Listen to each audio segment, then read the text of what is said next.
do in my life. I don't want to teach. Well, that's what I do all the time now. And so in order to teach, I have to learn. And the more I teach, the more I learn. And of course, as you can tell, I'm new at doing this Zoom thing. So everyone gets a little better, a little easier. So we're going to talk about what the gut is, what does it do, what can go wrong with the process, and how do we have optimal gut health. Well, this is a picture of my mom and dad about 2 years before mom passed. And you know, your gut is like mama. If it ain't happy, nobody's happy. I mean, I see so many people in my practice with digestive complaints, and there's a lot of money spent on digestive complaints. But unfortunately, most of the medical costs that are spent aren't spent toward prevention and curing. They're spent in making the symptoms go away. So we're going to learn some things we can do to fix the problem and thereby make the symptoms go away. The majority of all the organs in our system are dedicated to the digestive system, which digests, absorbs or assimilates your foods, eliminates, and a huge part of your digestive system is actually your gut health issue. I found this picture at a relief effort they were doing, and there's this 40 tons of food that they were moving for this relief effort. And that's how much an average American eats in a lifetime, is 40 tons of food. And that is a lot of processing. Most of us don't realize that our digestion starts in our mouth. You know, in our society, a lot of people tend to go chomp, chomp, swallow. And most of your digestion for starch is actually in your mouth. So if you don't chew your food, you don't break it into smaller particles, before it gets to your stomach is like, whoa, mouth, do your job, because it can't break down those big chunks of food like a wolf or a dog can. And when you wash down your food, you actually end up diluting your digestive enzymes, which you'll get a little bit more into it. So when you chew, you should avoid that swallowing your food practically whole, washing it down with water. And one of the things that also makes us worse is when you have a meal, you're supposed to be sitting down and calm and, you know, not driving your food, gobbling the stuff you picked up at the drive-through, because your stomach is sensitive to stress and you're not going to get the right amount of digestive enzymes present if you're stressed. Also, things that make your digestion in this first segment worse is if you have a dry mouth. I mean, there are diseases that give you dry mouth, there's drugs that give you a dry mouth, and then you can't moisten your food well, and then you're washing it down to get the food where it needs to be. And then rushing, you know, so many of these old wives' tales are the things that mamas told us: chew your food. And I even was listening to a lecture once, and the speaker said you're supposed to even chew your soup. And it's like, well, you know, but anyway, that gives you the amylase to break down the food. So that's where we start, is in the mouth. Our next stop is the stomach. And in your stomach, you have processes that help with the digestion. And enzymes are what's known as catalysts in chemistry. They make things happen faster, to break down your food, so you can break down to smaller pieces so you can absorb it. And if you don't have enough digestive enzymes, food that doesn't digest ferments.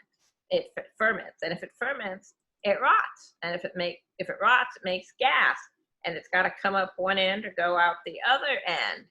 So if you have gas and bloating, those are symptoms of malabsorption. So that's that digest versus ferment.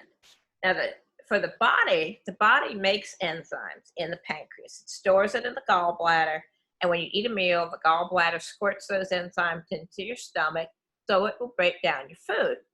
But if you don't have your gallbladder anymore, instead of a nice big squirt, you get kind of a trickle.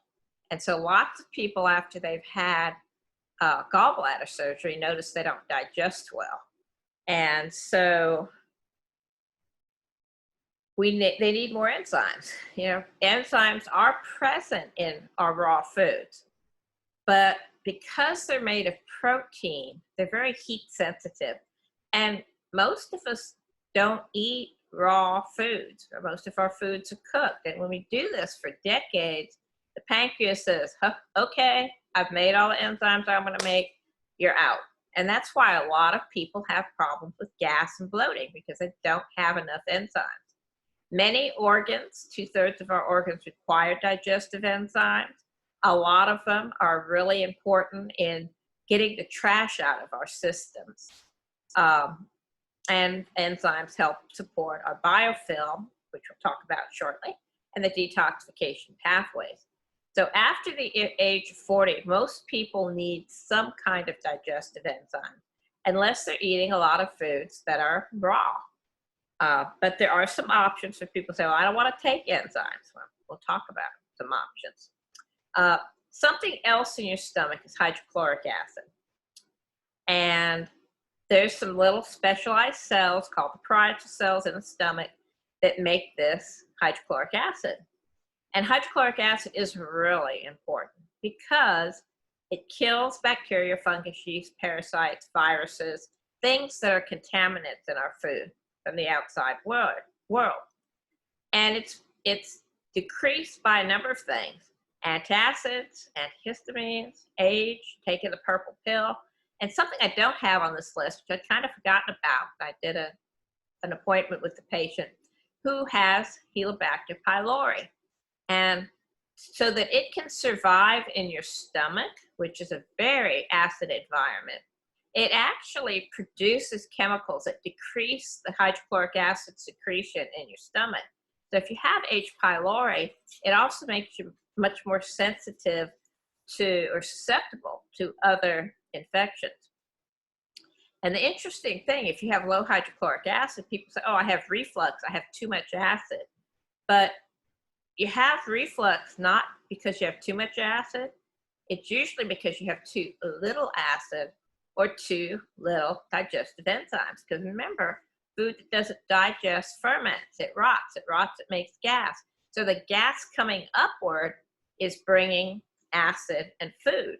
And so you can fix that reflux by actually more enzymes, or some people need more hydrochloric acid. They don't really need the purple pill, because all that does is it makes your stomach even less acid.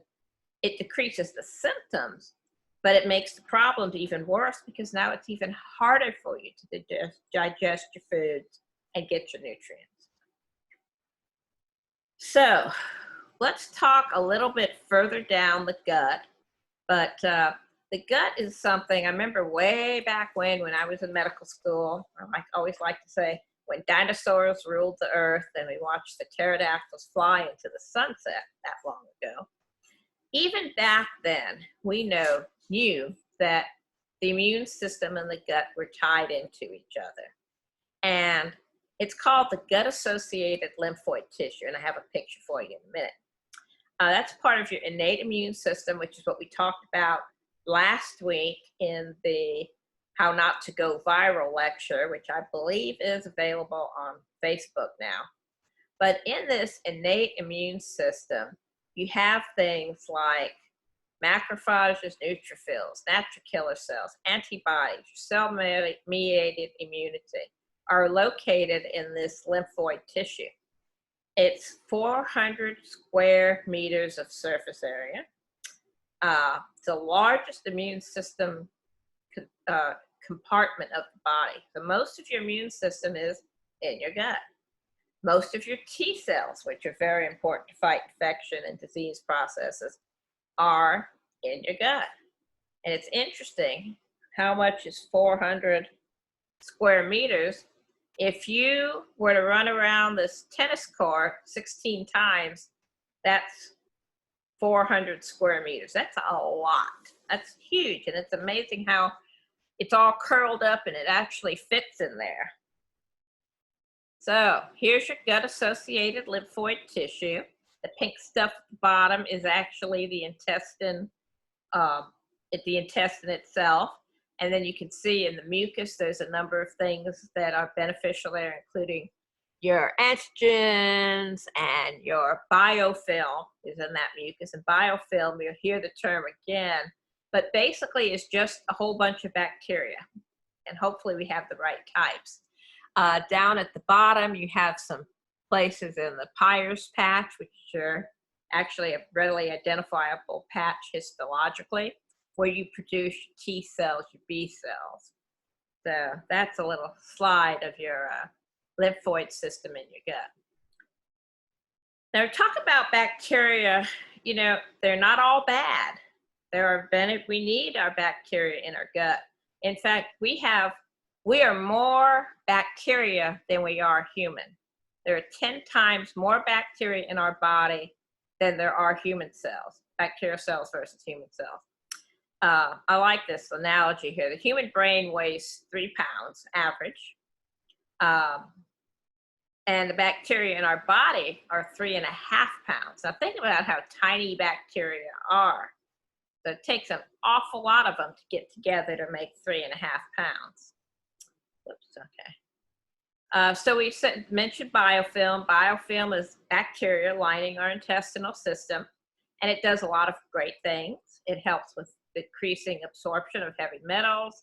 It keeps, if you have enough of the good guys, it keeps the level of bad guys down.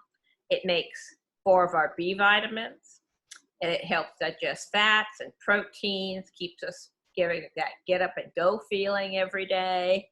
And it feeds itself. The biofilm makes something called free fatty acids, which feed the bacterial biofilm, and we'll talk about how you can support that. And this is a picture, gosh, you must be 3 now, of Miss Presley, Miss Gabby's little girl, for those of y'all that came to the office when Gabby was working with us. It's really important how nature prepares the way. When babies are born the way they're supposed to, and they come down the chute, they actually get an inoculum of bacteria that are going to live with them the rest of their life. And so the first exposure, if we can make it, is to mom, and then you have a healthy baby. And if you don't, then the first bacteria the child picks up is going to be whatever she picks up or he picks up for the doctors and the nurses. And I looked today in between trying to get telemedicine down, but there is a term where if you're going to have a C-section, a lot of the doulas, the midwives, will have you bring some of mama's clothes, some of the kids' clothes, or sheets from the house, so that if the baby's going to be born a C-section, these are things that you can wrap the child with so that the child can acquire some of the natural bacteria from the family. And when that term comes up, I'll mention it in another webinar. So we want our kids to have a great foundation, because these bacteria that they're first exposed to will actually burrow into their intestine and sit there and reproduce the rest of their lives.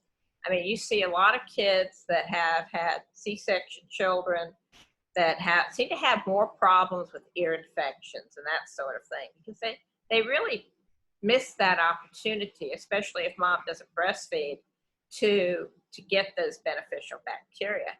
But breastfeeding does supply amazing things for the children if we're able to do that. Making that, and I've mentioned here about the home bacteria exposure, which I cannot remember the term for that. The other thing is to try to get kids to eat things that are healthy for them before they realize that they're not supposed to like it, before they start getting exposed to Captain Crunch cereal and those yogurts in the tubes. A lot of kids will eat fermented foods. They like kefir, they like kombucha, they'll eat sauerkraut if that's the first things they eat.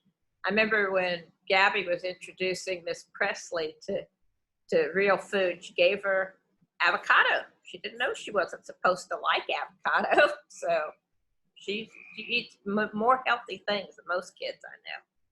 But getting kids healthy foods early on, because it gets them used to eating it. And the experts say by age 3, what you got in your gut is what you're going to get in your gut, unless you make some major changes. So what's growing in your garden? of your gut? Well, we've heard about leaky gut, and you can have leaky gut, leaky brain, leaky arteries, but we're going to stick with the leaky gut. So why does your gut leak? It leaks because there's only one cell separation between your gut and your bloodstream. And if you get inflammation in your gut, those little teeny tiny tight junctions that are supposed to be like this start tearing apart. And when they tear apart, things get through. Food, undigested food particles, and I'll get to some of the other stuff, toxins, but it leads to things like autoimmune disease, immune system deficiencies, and food intolerances. And the leaky gut progresses because we have stress. And I know nobody has any stress whatsoever in their life, but stress actually kills off our good bacteria. Toxins, which I'll be doing a presentation probably in a couple of weeks on toxin awareness. Poorly digested food particles, either because you are not chewing your food properly, or you don't have enough hydrochloric acid, or you don't have enough digestive enzymes. So you get this undigested food, and the gut says, whoa, I can't deal with this. It causes inflammation, which messes up your tight junctions. Drugs can cause it. Pathogens. Mention if you don't have enough hydrochloric acid, or if you get exposed to bad things, they can cause leaky gut also. And then the liver, which is our biggest detoxification organ, if it's not working properly, you get more waste. So you get leakage of these partially digested foods in the bloodstream because your intestine is leaky. And the technical term for that is metabolic endotoxemia. So basically you're poisoning yourself, which is a fancy way of saying it there. So it's delicate balance. You know, are you stressed? Are you drinking too much coffee or acidic thing? Is your diet less than perfect? You know, are you doing too much alcohol? Interesting factoid here for you that I learned that I'm still not good about doing is they say when you drink coffee, you really should do it with a meal because coffee is very acid. And when you drink coffee on an empty stomach, the stomach looks at that and says, oh, the pH is what it's supposed to be to send the food to the next level. Because when you eat your food, your stomach chews it all up, adds enzymes, and then when it reaches the right pH, that valve at the bottom of the stomach opens up and it goes through the digestive system. But because coffee is so acid, it kind of tells the stomach, oh, this stuff is ready to move, and you end up just shooting caffeine down into your small intestine. So eating something when you drink your coffee is supposed to help preserve your beneficial bacteria. I have the little airplane there because of glyphosate, which I'm sure y'all have heard a lot about Roundup recently. Bad on our guts. Okay, so toxins cause problems in our gut. Heavy metals, BPAs, food additives, most personal care products are incredibly toxic. The stuff we have in our home, the formica, the furniture, the paints, the carpets, all have things that can outgas. We talked about the Roundup. Cleaning products. So I think I'll do toxin after stress because a lot of cool things we're not normally aware of. So in my practice, I look for dysbiosis, bad life, bad growth. And we do this really neat test called GI map. And I had gotten to the point in my practice, I never did stool tests because they never found anything. And this is an interesting test because it tests everything in your stool that isn't you or last night's supper. And I have gotten some amazing results from people. The one lady I talked to today, the only thing she had wrong with her was this H. pylori, but it explained the amount of bad bacteria, deficiency of good bacteria, her digestive issues, her gluten sensitivity. And I was able basically to put her on one supplement, give her a list of foods that are prebiotics so she could feed her good bacteria, put her on some red foods that contain a lot of phenols to actually help feed her bacteria. But I'm very it's very promising that we should be able to dissolve her reflux because we found the critter that was causing the issue. Fortunately, I've never had to tell anybody they had worms yet, but have had some pretty amazing results from these tests, and basically only covered by the regular Medicare, but it can be life-changing. So if your intestinal flora is messed up, who cares? You know, what if I burp? I can take a purple pill, but it leads to other things that aren't so good. Diabetes, immune deficiencies, and there's autoimmune disorders, and many people say, especially type 1, but type 2 is also an autoimmune issue with diabetes. Small intestinal bowel overgrowth is when you get too many of the bad guys. They look at things like leukemias and potentially other cancers, arthritis. There's some bacteria on that GI map that are specifically related to autoimmune conditions. So you have too much of those guys, then we can fix that potentially. Food sensitivity is very common. Autism, hyperactivity, irritable bowel, Parkinson's, which is an autoimmune thing, and memory issues. You got to have a happy gut. Other things. This is a study they did that I wanted to mention where they changed the intestinal flora of these two sibling rats. And the one that had the good gut is a little skinny one, and the one that had the bad gut is a big fat one. So it can affect, they say, your weight. It can affect yeast overgrowth if you don't have enough of the good guys. Then this NAFLD is non-alcoholic fatty liver disease, which is the fastest increasing liver disease now. And it's used, when I was at medical school, you only got fatty liver if you drank. But the fatty liver also happens if you have a little more weight than you should have, then you store the fat in your liver. And then that kind of messes up your liver. Not thinking properly, anxiety, depression is an issue. Allergies. Now, why would not having the right gut flora make you anxious? Well, the gut's your second brain. Think about it. When people get stressed, it's like, oh, I have a gut feeling. Or when they get nervous, their stomach hurts. You know, a few years back, they found out that there is more serotonin in your gut than there is in your brain. And serotonin is your body's main feel-good hormone. I remember back in 1990 when Prozac was released, and they started giving it to people with fibromyalgia and irritable bowel. And they said, oh, the irritable bowel people get better on the antidepressant. That's because they're crazy. Their gut really didn't hurt. But what the Prozac did is it keeps more serotonin in between the cells to make things work. And so people were actually kind of getting serotonin replacement therapy. So it wasn't that they were crazy. We were actually normalizing their serotonin levels. So there's definitely a gut-brain connection. You know, most of us have experienced that in our life. They say the gut talks to the brain thousands of times a day. Well, you know, what is it saying? Well, we want it to say nice things to the brain, because if all disease begins in the gut, then all disease could end in the gut. So if I knew what those billions of bacteria wanted, I would give it to them. So let's learn what those actually millions of bacteria want, and we'll learn how to love our guts. So it's like everything else in life, it's balance. And the main thing is, what are we eating?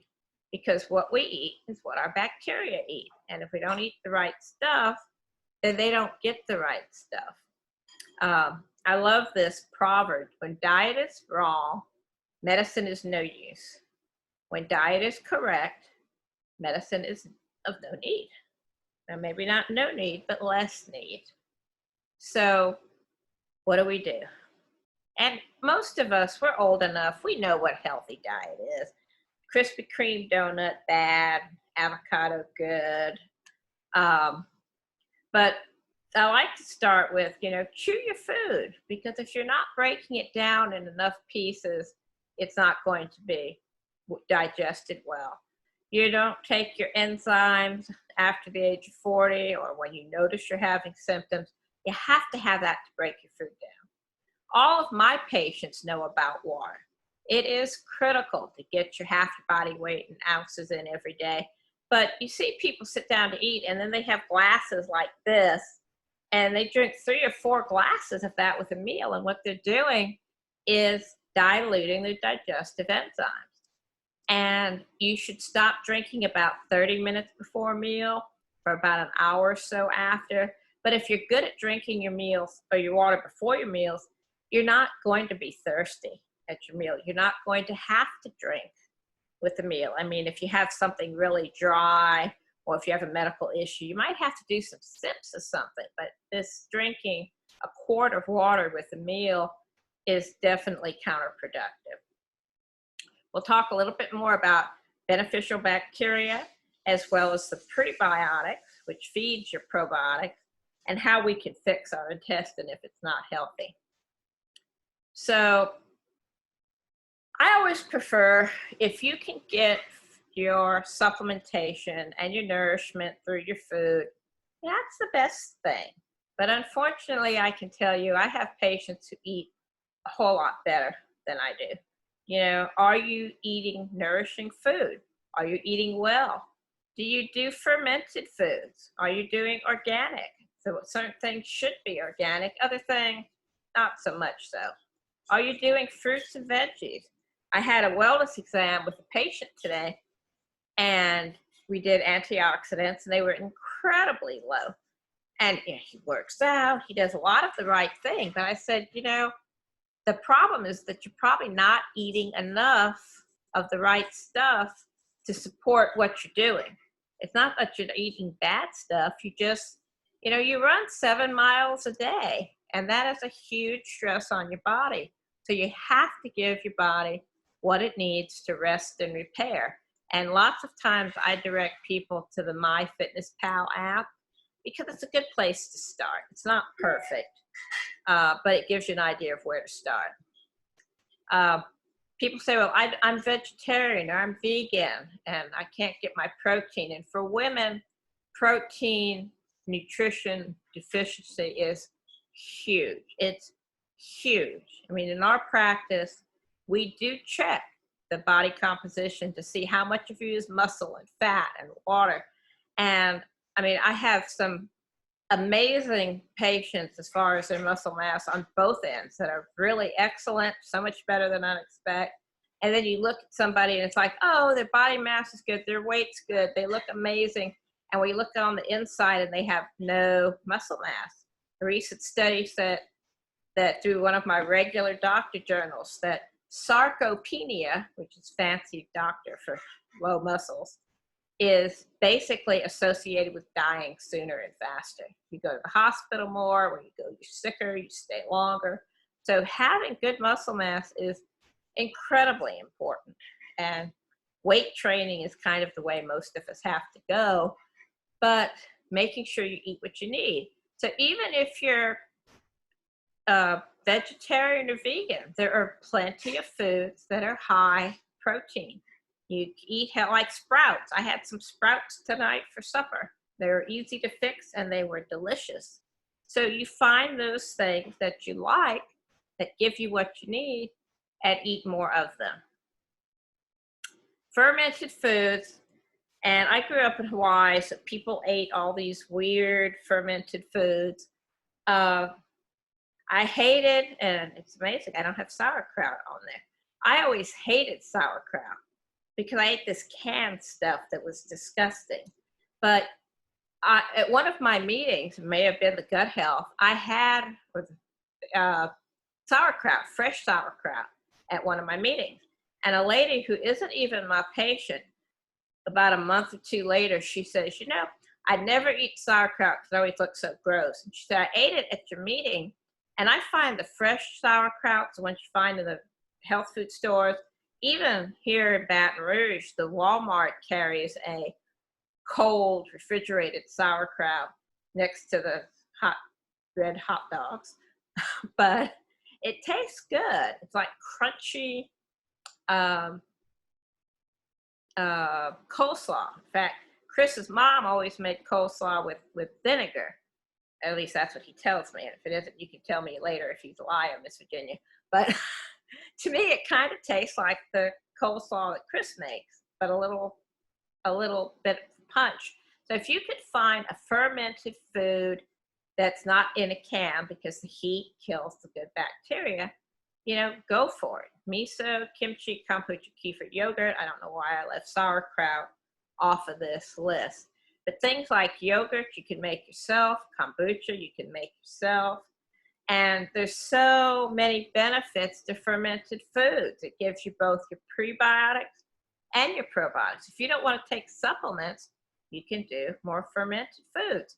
Improves your digestion, increases your vitamin content of your foods, because not only does it break those products down, it actually creates, in many instances, new vitamins. Improves your immune system, which we all especially need now. And then when you do fermentation, it produces something called lactic acid, and that makes your good bacteria happy. Fermentation contains enzymes and vitamins, and it repopulates your gut with healthy bacteria. I was talking to a colleague today, and she said she's been craving kombucha, and she would never drink it before, or hardly. And apparently I feel so good when I've been eating it. It's like, well, apparently you needed some of the stuff there. Also, we have a special associated with this webinar. I'm going to try to do it at least every couple webinars. And for those of you that want to go on YouTube, and there's many YouTube videos. One of my favorite is Kombucha Mama, because she's very down to earth. But if you're an MDVI patient and you look at the YouTube and decide, hey, I want to make my own kombucha, it's very, very cost effective. I will provide you with a complete kombucha kit, including your SCOBY, which is the fermenting little critter. That SCOBY stands for symbiotic culture of bacteria and yeast. Your gallon jar and some secondary fermentation bottles, which you will understand what those are when you watch the videos. If you're not an MDVIP person and you want to make some kombucha after you look at the video, I'll be glad to give you guys a SCOBY to get started, and I'll see what my store of secondary bottles looks like also. So if you're interested, watch the YouTube video, give the office a call, let us know what you're interested in. For those of you that are trying to decrease your outside contact, once I get the kits together, we'll let you know, and you can let us know when you're coming, and we can run out with your little bag and bring it to your car if you need to. But it's such a beneficial thing. I'm about to start my own home brewing again, but I fed a bunch of my SCOBYs today, so they'll be ready to go to some friendly new homes. So if you're interested, please do let us know. If you have friends that are not MDVIP, but they want a SCOBY, I gladly provide them to you. If you buy them online, they're about $25. So for thanking you for coming to the meeting, I just wanted to give you a little extra. So we talked a little bit about our fermented foods. It gives us prebiotics and probiotics. And basically prebiotics is fiber, but it's fiber that we don't digest, but our friendly bacteria love it. So let's talk about where can you get it. So I try not to, because when I talk to patients about, well, this is a list of foods, and they'll go say, I don't like this. I don't care what you don't like. What I'd like you to do is look at foods that are things that you need and say, oh, well, I love the dandelion greens, but I never eat them. Or I love apples and I never eat them. I love himica, and himica is really good. It's great in salads. It kind of tastes like celery. So find things you like that you aren't eating much of and eat more of them. You know, maybe start your day with a bowl of steel cut oatmeal, or learn how to make some milk kefir. Eat some more beans, they're cheap. So more prebiotics.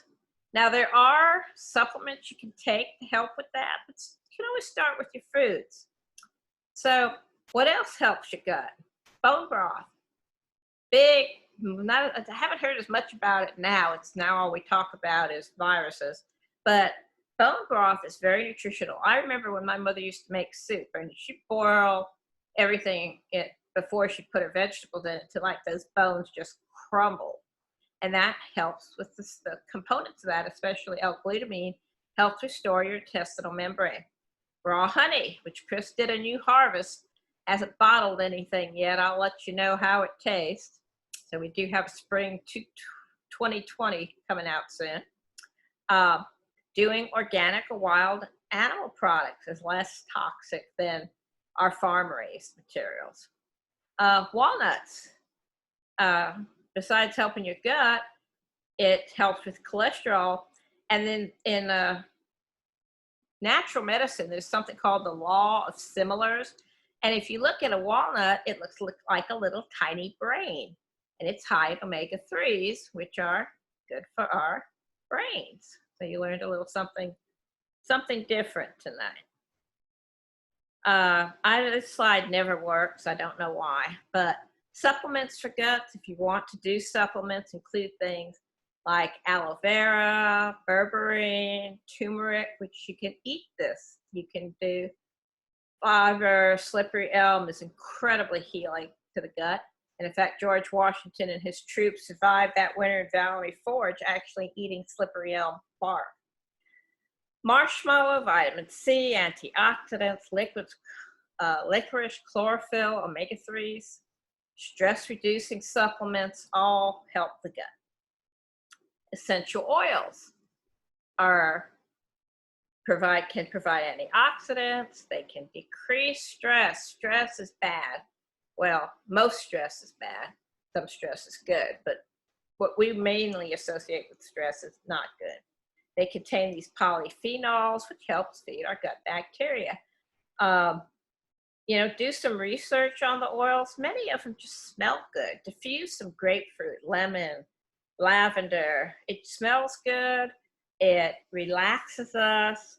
And if it has other health benefits, we get twofers. I love twofers and threefers.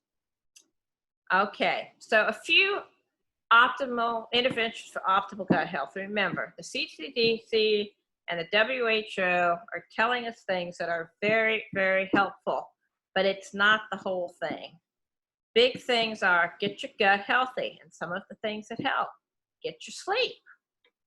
Now, I had a patient call me and ask if I did fecal microbial implants. I don't, but there are studies that doing that could potentially be helpful. If you've had bariatric surgery, they say that actually helps your gut in a positive way. Metformin, short-chain fatty acids, actually can help people with bacterial overgrowth. We'll do this food map diet, but other things, more easily accessible. Pets decrease our stress levels. Of course, I'm sure you've all heard that all this coronavirus is a plot by the dogs, because the dogs wanted their owners to stay home. And the next thing I heard is that rubbing a dog's tummy would cure it. So I don't know that it does, but it certainly decreases our stress level. There are supplements if we can't get what we need from our food. Some people have problems with grains, so if you have tummy issues, that's something we can work with if you're one of our patients. Maintaining a normal body weight makes our guts happier. And also, that's a risk factor, they say, for the virus that's going around if you're overweight. And getting your fruits and veggies. And some people say, well, I can't eat that many a day. Well, you can do a supplement. If you do shakes, I find shakes are kind of, for me, the lazy man's way to get my protein and nutrients in. I'm kind of a purist. I just mix the shake with some water and drink it. But you can throw fruit, you can throw spinach, you can put all kinds of things in your shake if you're one of those people that aren't a purist like I am. So blend it up, make yourself a smoothie with it. I like to get frozen fruit and then put a little almond milk, or you can put some juicy fruits in there, like some oranges, and make a slushy. And you feel like, oh my gosh, I'm being evil, when it's really healthy for you. So, Fruits, low glycemic index fruits like berries do well with an almond milk or cashew milk. I like frozen bananas with a little peanut butter and almond milk. Makes you feel like you're being so bad. And you're actually just getting your fruits in. And I like this slide when I saw it. This kind of shows us many of the things that affect our intestinal system. Diet, I just mentioned. You know, we mentioned breastfeeding, how critical that can be for a newborn. How you're born, whether you're C-section or vaginal delivery. Medications, disease processes, lack or current exercise. Aging affects a lot of things like our hydrochloric acid levels. One thing I hadn't really thought that much about is geography. Depending on what part of the country you're in, they've actually seen dramatically different normal flora. But if you take care of your gut, it will take care of you. For those of you that are in my practice, and if you do not realize that we do have a holistic type practice, this is actually a little bit different than our current staff. This was the 2 winters ago when we had all that snow, and we were still at the office, but we had to stop and make a snowman. But if you like the style of practice, you can call the office. We still have some membership available. They come see if what we have is what you need. I always have to have, thank you very much, because I appreciate your time. And then questions. And I'm not sure where Chris is hiding. He may have to help me click things so that I can look at the chat. But if you have some questions, if you could put it in the chat box, or I'll get Chris to unmute, or let's see what the technical team here Okay, we can start off with move this aside, I think. Maybe not move that aside. Participants. If I can say at the office, I just work here. He's the one that knows what buttons to push. And certainly if you have questions after the MDVIP people, certainly just call our office. Okay. Non-MDVIP can give us a holler too, but you can watch, we'll be able to watch this again, hopefully by next week on the Facebook page, yeah? Should have it up by tomorrow afternoon. I was giving you more time. Give me a little rope to hang myself with. Because you got so many other things we're kind of working through. Okay, I've got everybody unmuted, so we'll see how that works. We may have to go to the chat system instead. If anybody's got a question, I'm trying to find where their chat screen went. Chat screen. Well, if it's unmuted, I guess you can shout out as long as we don't fight. Any questions? Either related to gut health, or if you have questions related to some other things, I would be glad to try and answer them for you. I know everybody's under a bit more stress than we've been under before. And in fact, I was talking to an employee who said, you know, all I've done since this is overeat. Now, a lot of us, when we're stressed, we eat. And the interesting thing is when we're stressed, you know, it's not like we want broccoli and green salads. You know, comfort food is meatloaf, mashed potatoes, and creamed corn, which are really not terribly healthy. But trying to eat healthy when we're stressed will provide us with vitamins that help us be less stressed. Things like that get depleted with stress is actually things like calcium, magnesium, B vitamins. So doing a lot of green leafy vegetables is very, very helpful.